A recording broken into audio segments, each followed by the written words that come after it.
Let's do some proportion problems now. If you haven't, go back and watch the video on proportions, and you need to write your steps down and understand what we're doing here. Proportions are so easy, and they have this certain sound to them that once you've done a few, or a lot, hopefully, they just pop off the page and you can recognize a proportion from a mile away.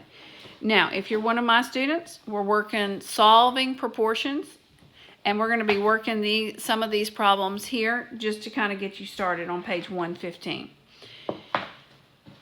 Okay, let's turn the slide on so you can see better, see the book better. And I am still working from our Math Sense book, number 1. It's another super good book. So, if you're interested in that. Okay, so let's look at our directions because it's important. Choose 2 correct proportions that could be used to solve each problem below. So remember on that previous video, I showed you how you can set up the problem 2 different ways. Now, what I find with my students quite often is when they have a multiple choice problem, they try not to do any scratch work. They're just like, oh, okay, I'm just going to eyeball it and pick B. All right, so I'm going to ask for you, as you prepare for your equivalency exam in math, never to skip the steps. Now, on the test, you're timed, and you'll have to make a choice on whether or not you have time to do those steps. But right now, we're doing the steps every time. All right, so let's read this. Jose earned $45 working at his job for 5 hours. That sounds kind of like a ratio, right? How much would he earn for 7 hours of work? You hear this pattern? Like they give you a ratio, and then they ask you to complete the other half of a partial ratio. So let's get over here and get it and work it out. It says Jose earned $45. Okay, so I know it's a proportion, so it's line equals line. Remember your steps. We just want to follow those exactly. Line equals line. That's our fraction line equals fraction line. And then we want to fill in the complete ratio with numbers and labels. So what's our complete ratio here? $45 for 5 hours. So $45 for 5. HR is typically hour. Now, if you're following with me, we want to transfer the labels across. So here are my labels, not the numbers, the labels. So don't jump ahead of yourself and put numbers in before you've got it set up. And then it says fill in the third number. So what's my third number? 7 hours. Where would hours go? It would go on the bottom, and X would go on the top. Now, don't get all carried away because they're not asking us to get an answer. Look, they just want us to pick out the right problem that's arranged correctly. So go ahead and draw your arrow and draw your circle. So what are we multiplying? 45 times 7 divided by 5, right? So now let's go to the book and let's see. Are we multiplying on choice A? If you were to draw the arrow like I taught you to do, what would you connect? 7 and 5. Well, that's not what I put on my paper, so that's not my choice. I'm looking to connect 45 and 7. So come over here and I'll look at B. What would you connect? I would connect 45 and 7, so B would be a good choice. Look at C. I would connect 4 and 7, not a good choice. Look at D. I would connect 45 and 7. So what are my 2 choices? B and D. Okay, but if you don't write your stuff down, it's harder to come over here and make this choice. All right, so number 2, 3, and 4 are all the same. I want you to actually write it on your paper, set yourself up, then go to the problem and work it. Now, let's work one of these that is just a word problem. Doesn't have any multiple choice answers. Okay, to thicken his sauce, Lewis had to add cornstarch. The recipe said to dissolve 1½ teaspoons of cornstarch in 1 tablespoon of water. That kind of sounds like a ratio, right? We've done a lot of ratios, so we're starting to pick that out.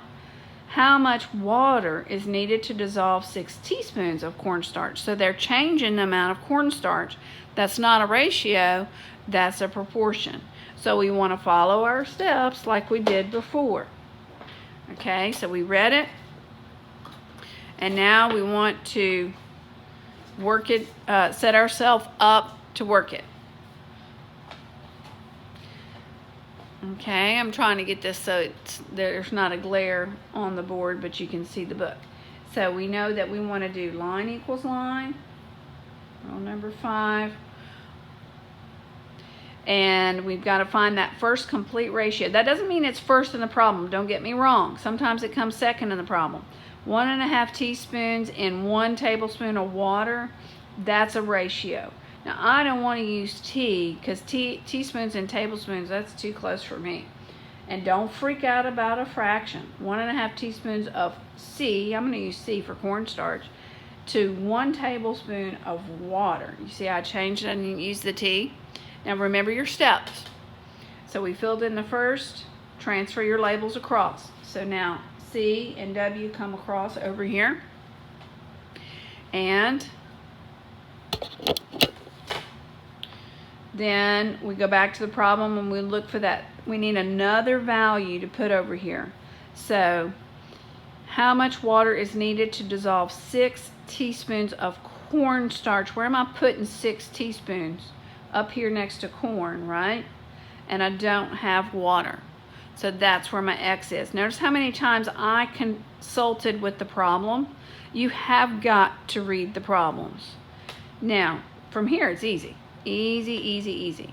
Draw your arrow, circle, take it to your calculator. Do not freak out, okay?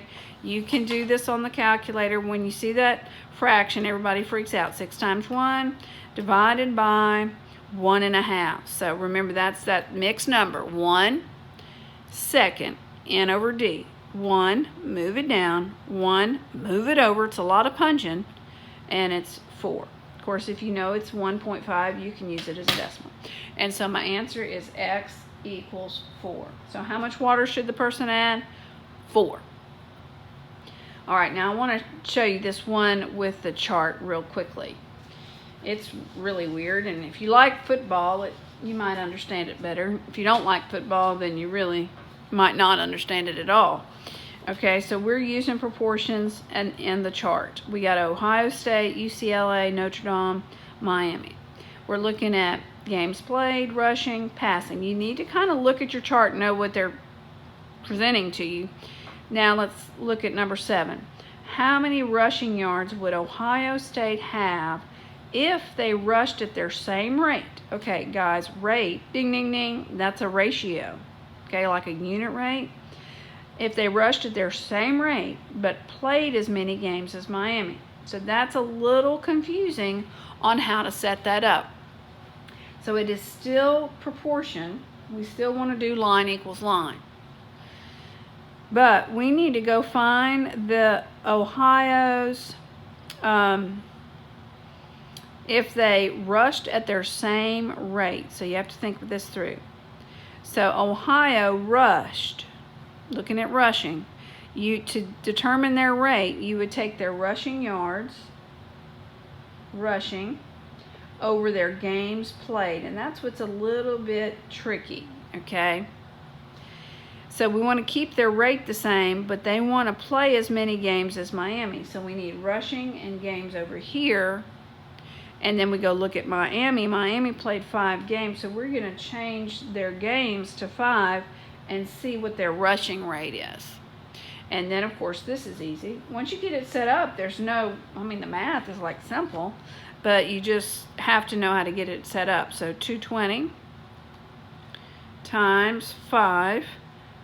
You can hit enter, or you don't have to, divided by 4, and that's 275. So they needed to rush at 275 yards, but they actually, I mean, if they had played that many games, they would have rushed 275, but really in their season, they rushed 220. So you can see the difference on those. So the rest of these on this page all refer to this chart. They're a little more, they're just a little different, I guess.